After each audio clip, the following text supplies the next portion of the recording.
Sri Lanka Bangladesh match. সেই ম্যাচে না থেকেও আছে বাংলাদেশ। বাংলাদেশে সুপার ফোরে ওঠার চাবিকাঠি যে এই ম্যাচেই ছিল, সেই ম্যাচে শ্রীলঙ্কাকে ১৭০ রানের লক্ষ্য দিয়েছে আফগানরা। আর অর্থ বাংলাদেশকে সুপার ফোরে তুলতে ১৭০ রান করে জিততে হবে শ্রীলঙ্কাকে।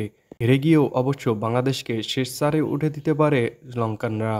শ্রীলঙ্কা ১০০ বা এর কম রানে আটকে গেলেই আশালাস্কার দলকে নেট রান রেটে পেছনে ফেলবে বাংলাদেশ।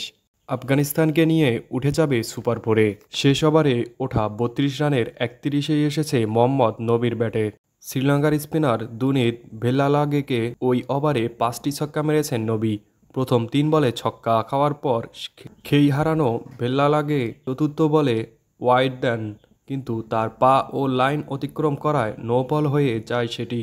ফ্রি হিটেও ছক্কা মারার পর পঞ্চম বলেও ছক্কা পেয়ে যান নবী।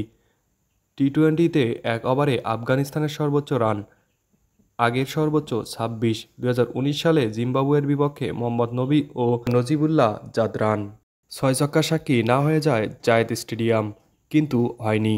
শেষ বলটিতে ২ রান নিতে গিয়ে রান আউট হয়ে যান নবী।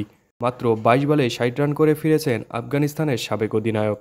টসে জিতে ব্যাট করার আফগানিস্তানের শুরুটা খারাপ ছিল না। রহমানুল্লাহ গুরবাজ ও সেদিকুল্লাহ আতাল ২ ওভারেই তুলে ফেলেছেন ২৬ রান, কিন্তু তৃতীয় ওভারে নুয়ান তুষার ও করিম জান্নাতকে ফিরিয়ে দেওয়ার পর রান তোলার গতি হারায় আফগানরা। শেষের দিকে ঝড় তুলে নবী আফগানদের ভালো স্কোর এনে দিলেন।